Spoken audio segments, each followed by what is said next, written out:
പാലക്കാട്ടെ MLA രാഹുൽ മാങ്കൂട്ടത്തിൽ ഇപ്പോൾ പാർട്ടിയിലുണ്ടോ? പാർട്ടിയിൽ സസ്പെൻഷനിലാണോ അതോ അദ്ദേഹം ഇപ്പോൾ അദ്ദേഹം പാർട്ടിക്ക് പുറത്താണ്. പക്ഷേ അദ്ദേഹത്തിൻ്റെ കേസിൻ്റെ കാര്യത്തിലൊന്നും ഗവൺമെൻറ് മുന്നോട്ട് പോയിട്ടില്ല.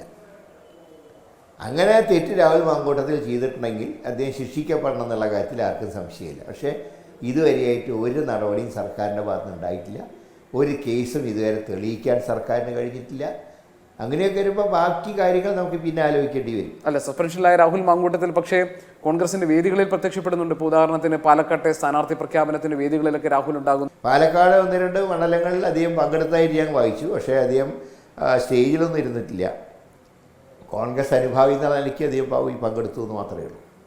അല്ലാതെ MLA എന്ന നിലയ്ക്കൊന്നും അദ്ദേഹം ഇവിടെ പ്രസംഗിക്കാനൊന്നും പോയിട്ടൊന്നുമില്ല. ഈ രാഹുൽ മാങ്കൂട്ടത്തിനെ പോലെ ഒരാൾ, ഇപ്പോൾ താങ്കൾ പറഞ്ഞു കേസ് എടുത്തിട്ടില്ല, അതിൻ്റെ മുന്നോട്ടുള്ള നടപടിക്രമങ്ങളിലേക്ക് പോയിട്ടില്ല. പക്ഷെ ഒരു പ്രതിച്ഛായ നഷ്ടം എന്നത് ഈ സംഭവങ്ങളുടെ പശ്ചാത്തലത്തിൽ സ്വാഭാവികമായും ഉണ്ടാകുമല്ലോ. അദ്ദേഹത്തിന് അടുത്ത നിയമസഭാ തെരഞ്ഞെടുപ്പിൽ അദ്ദേഹത്തിന് സീറ്റ് നൽകാൻ കഴിയും. അതൊക്കെ നമുക്ക് അന്നത്തെ സാഹചര്യങ്ങൾ അനുസരിച്ച് ആലോചിക്കണം. ചില TV-ൻ്റെ മുമ്പിൽ വന്ന് ഇന്നാളെ എന്നെ ദ്രോഹിച്ചു എന്നൊക്കെ പറയും.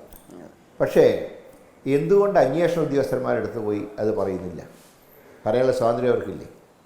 അങ്ങനെയുണ്ടെങ്കിൽ അവർ പറയണം. ഉണ്ട്, മാത്രമല്ല നിയമപരമായി അങ്ങനെ ചെയ്യേണ്ടതാണ്. ആര് തെറ്റ് ചെയ്താൽ ഞാനതിനൊന്നും സപ്പോർട്ട് ചെയ്യുന്ന ഒരാളൊന്നുമല്ല.